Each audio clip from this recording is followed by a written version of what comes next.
Mandragora Whispers of the Witch Tree was released on April 17th, 2025. Now, the TLDR of this video, I definitely recommend this game if you enjoy Metroidvania or Souls-like games, but, if you're curious as to why, just keep on watching. This game was up on Kickstarter for a couple of years, and to preface this review, I did back this during the Kickstarter campaign. It was a game that looked exactly like something I was looking for after Salt and Sanctuary 2 kind of failed my expectations.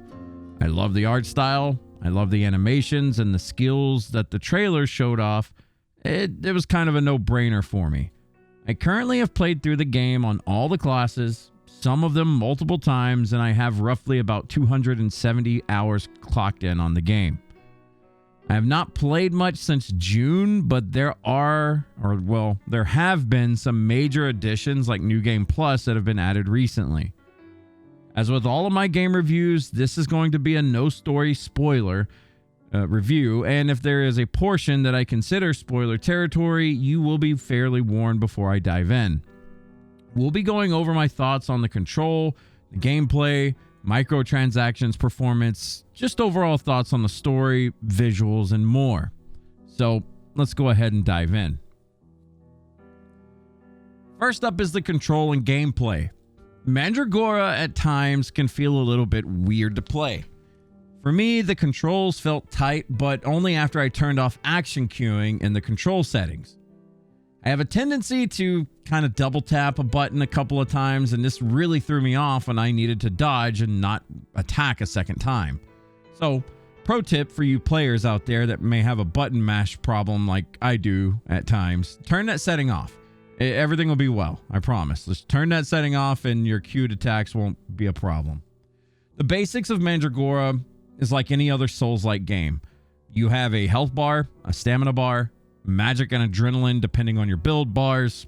That's about it. And you kind of justify what you need to do based off of your resources.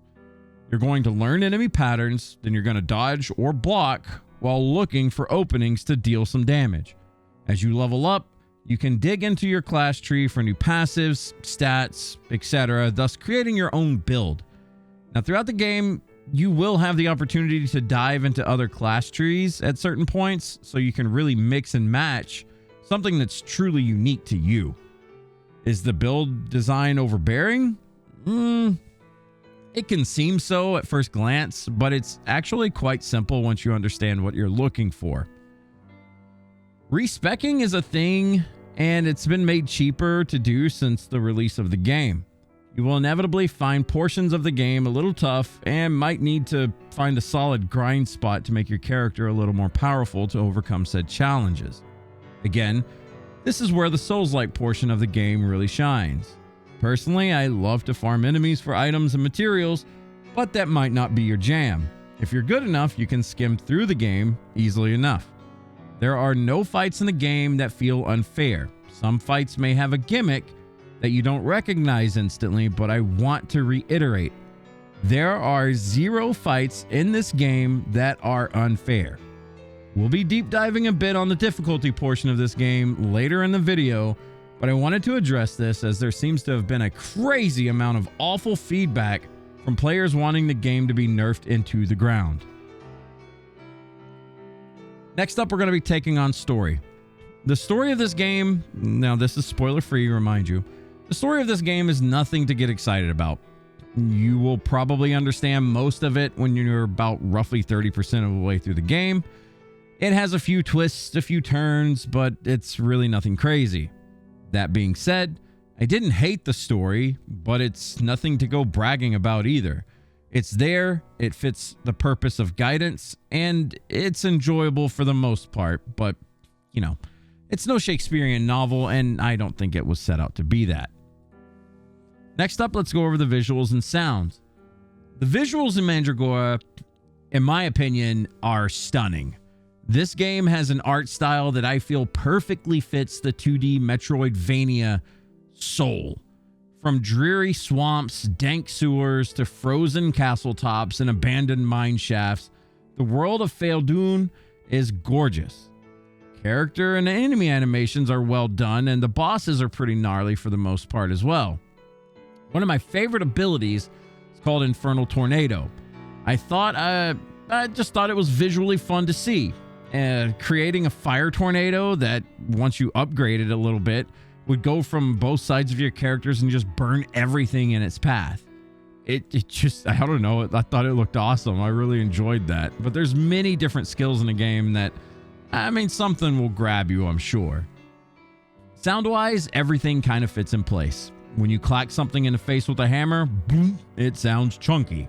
You slam a goblin with a two-handed greatsword, you get a nice big slicing sound. I'm not the biggest fan of the voice acting, but overall I think the voice acting was very well done. Some of the characters have some weird or even at times annoying voices added to them, but I think overall the voice acting was very well done. I truly believe the presentation overall is one of the most fully positive aspects of Mandragora. It's a very beautiful game. It sounds very good. Mostly the voice acting is done great. Like I got nothing to complain about with the visuals and sound. They knocked it out of the park. They truly did. Next up, let's go over your options for classes. You have Vanguard, Flame Weaver, Spellbinder, Nightshade, Wild Warden, and Vindicator. So basically, you got your melee class capable of slamming shields or giant weapons onto your foes with Vanguard. Flame Weaver, well, you can see the world burn with that class. You have Spellbinder, which is a very glass cannon mage style class for you casters out there. You have Nightshade for you assassin-style players who love to just poison things and watch them die. You have Wild Warden for you lightning and root-wielding casters. And you have Vindicator for your classic paladin-esque style. Mandragora has a wide variety of classes to choose from. Each class has pros, each class has cons, and every class will, in general, use a lot of melee attacks. Now, you can do a pure caster build, but be prepared to go through a lot of money for mana potions for a chunk of the game. As said previously, you can mix and match these classes throughout the game. Do you want a beefy Spellbinder? Well, dig a bit into the Vanguard tree for stats while pumping passives for Spellbinder damage. I will say that although the option is there to multi-class, I generally stuck to one class per playthrough. There are some very well thought out multi-class builds that absolutely wreck, but in general, I just kind of had issues coming up with something that was more viable than just strictly going for one class. For most of my playthroughs, I kept it simple, pure one-class builds, and it worked like a charm. I hardly ran into any roadblocks, even on Nightshade pre-1.5 patch changes. You know, that was when Nightshade was apparently the worst class.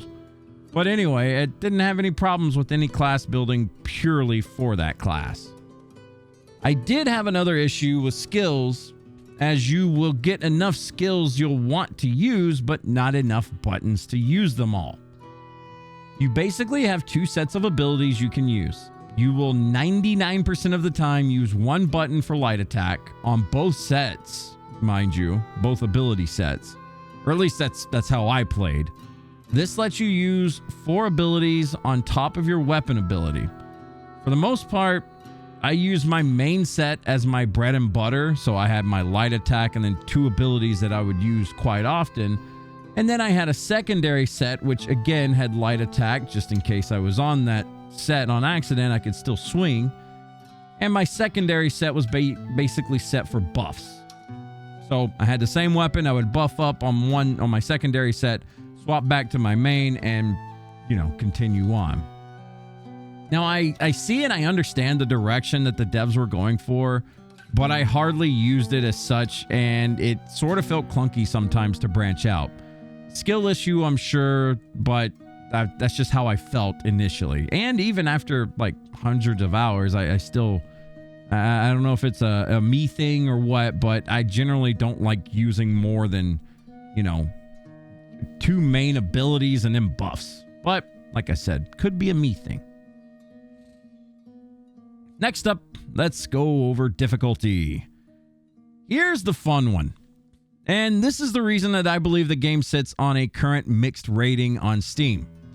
On release, Mandragora had a lot of one-shot issues.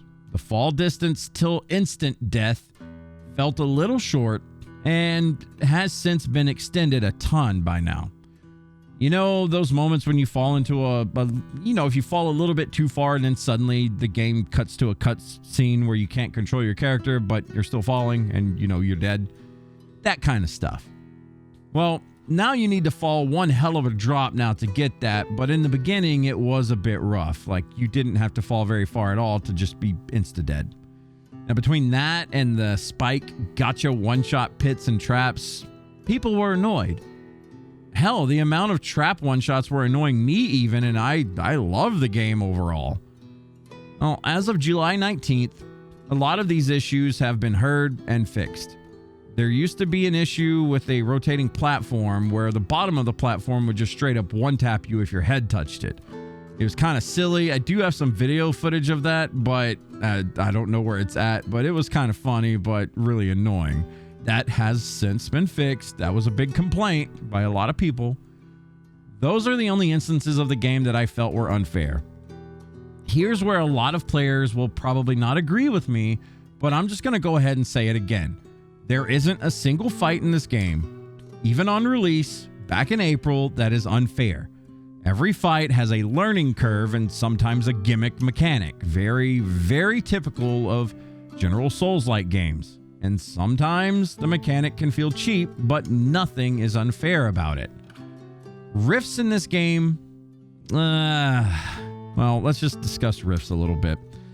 Rifts in this game have been a point of contention since release. Rifts are essentially timed areas with things that can lower said time, and it's a maze of enemies.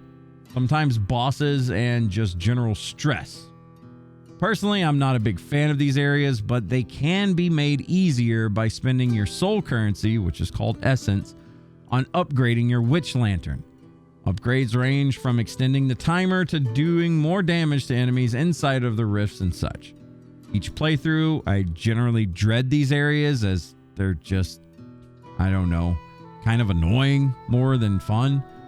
Some players like them, most players don't seem to like them. I'm in the second camp. I just generally don't like them. And like I said, a lot of people complain about these. Speaking of a lot of people, there was a lot of crying on Reddit and a lot of bad feedback to the devs. And it kind of made them tone the game down and even add witch stones. They added witch stones, which, if you don't know what that is, think bonfires in Souls games. It's like a checkpoint. But they added these to the game because the players were, generally just too stupid to figure out shortcuts. I'll be honest with you. They didn't know how to find the shortcuts to certain areas and they complained about it. I'll even showcase an example here of one of the big complaints, and I'll let you be the judge. Now, fair warning, there are some map spoilers ahead. So if you don't want to be spoiled on the map or anything of that nature, you might want to skip to the next section after difficulty. Just a fair warning. And let's begin. So, this is the end area right here. You have the street level witchstone, and then right here you have the boss room. The final boss room, mind you, just to throw that out there. This is where the final boss is located, and the street level witchstone and this path right here is the shortcut to how to get to a boss. Now, I watched tons of complaints about people saying that this took 10 minutes, 5 to 10 minutes to get to the boss room if you died to the final boss, which is typical. If you don't know what you're doing, your first few times, the final boss is going to give you some trouble. People were literally going through the entire level to get back to the boss and then complaining that they didn't know what to do. They didn't know about this one simple shortcut that was very easy to find, mind you, if you paid attention to your map. Let's just count how long it takes for me to go up this elevator and to the boss. Just count the seconds as we go. I'm going to guess around 20 seconds. I'm not certain about this, but it's definitely not 5 to 10 minutes that a big majority of people were complaining about. And look at that. Beautiful sunset looking area, and we're at the final boss already. The complaints gave us a Witchstone right here that I've even yet to activate, but literally it takes that long to get from street level Witchstone to the boss. And people complain saying it took way too long, it was way too hard, etc. You just watched me run to this area, not even fighting enemies, and we're already here. That's the type of stupid complaints I was talking about when I was mentioning the difficulty and whatnot in this game.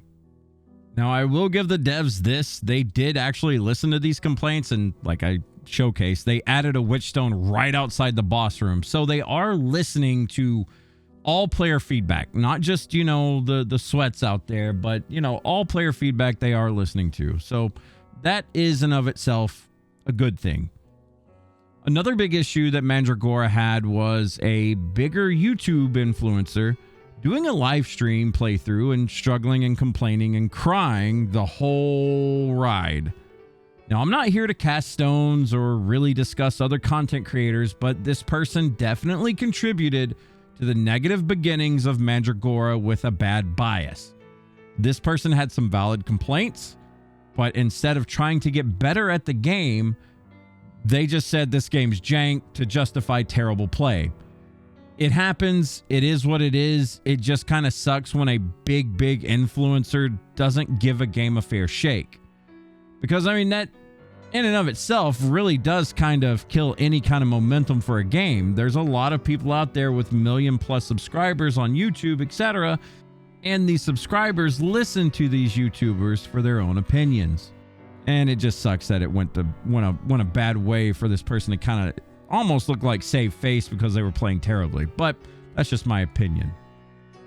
For the actual discussion of difficulty from a player who has had multiple playthroughs on every class, the game is fair. It was a bit more rough around the edges, and the game isn't perfect by any means, but the fights in this game are genuinely fair. Some may take a bit more to figure out than others, but at the end of the day, once you do figure them out, easy peasy.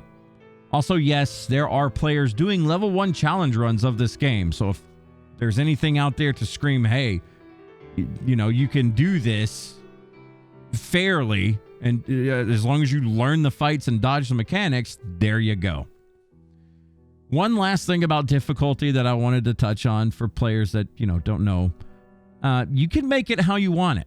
There's literally a difficulty slider that makes enemies have less health through your playthrough. So if you're more into the exploration aspects or maybe the build aspects of the game, you can absolutely make the road more fun for yourself. On the opposite side, if you feel like the game is too easy, you can crank this up.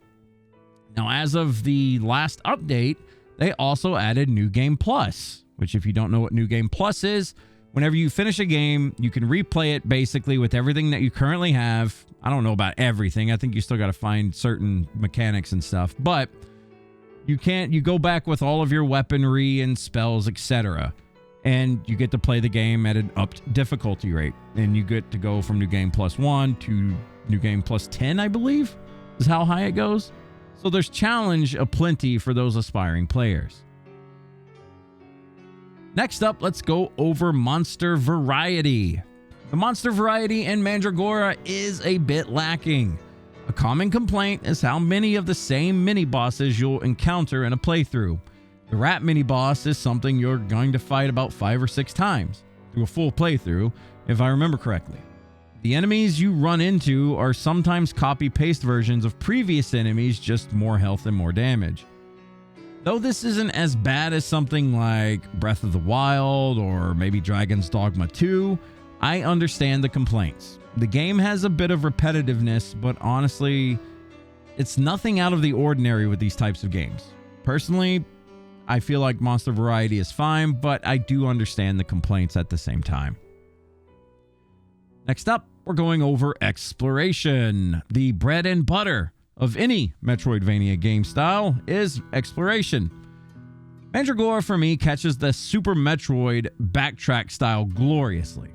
Throughout my very first playthrough, I was littering my map with icons to, quote, come back to later. Things like grappling hook points or something that was too far away for my normal jumps and whatnot. It always kept my mind curious. When I do get that power up or, what's that shiny over there? My mind wanders, like, how am I going to get this? I'll make another mark on my mini map, for example, or my map. It's fun stuff like that that keeps me coming back for more. Now, with hidden corridors and breakable walls, there's a lot there for a purely blind playthrough. As a matter of fact, with what little information you are going to have online, you will be doing a blind playthrough of this game, which in this day and age is a glorious thing. There's YouTube information for things out there, even from myself. But a lot of this game is still a find it yourself kind of thing. It's a nice unintentional throwback to the days of pre-internet playthroughs, and honestly, it felt great for me. Though I didn't have to draw my own map like I did for Metroid back in the late 1980s, I got that feeling of where do I go a few times. You'll find yourself plenty of times seeking a shiny treasure chest or racking your brain on how to figure out how to get to it. I absolutely loved the exploration of Mandragora. I thought this was a 10 out of 10 experience exploring the world. Obviously, these opinions will vary depending on who you ask, but I've been playing Metroidvania style games basically since the beginning. I've played Metroid 1, Metroid 2, Super Metroid, Castlevania games all the way up. It's just, I have fun playing these games, Hollow Knight, etc. I love these games, and Mandragora is no exception to that. And now for my ending thoughts.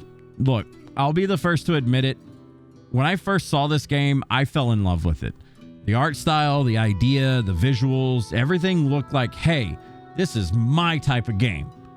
Some of my top game series are Metroid and Castlevania games like I was just talking about.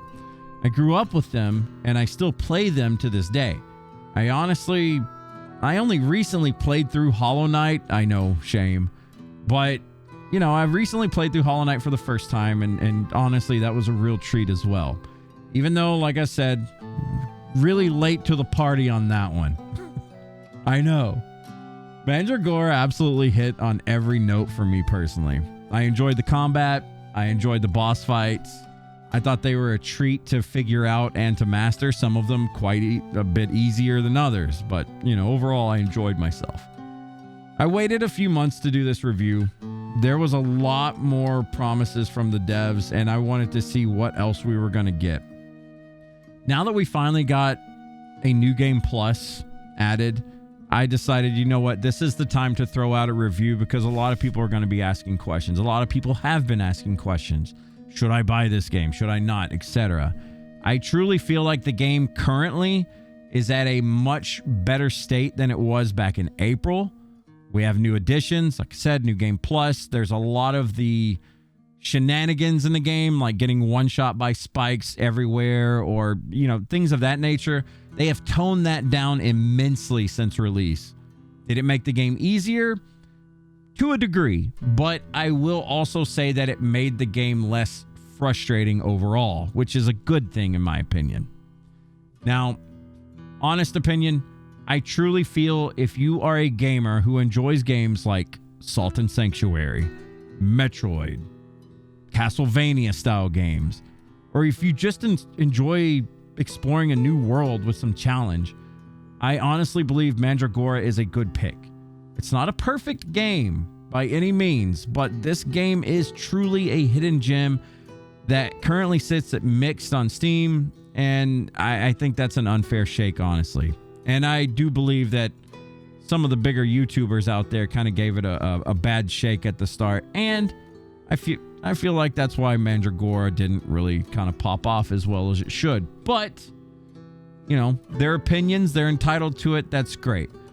But personally speaking, I think if you're a Metroidvania enjoyer, you will love this game, or at least enjoy, however much you spent money on it for. Maybe you catch it on a Steam sale someday. Well, it's definitely worth the money though. But with that is the end of the review. Thank you for watching if you made it this far. Hey, we do reviews for lots of different games, so if you enjoyed the review, consider dropping a like and a subscribe. I would appreciate that. But That's the end of the video. Thank you for watching. I'll catch you down the road.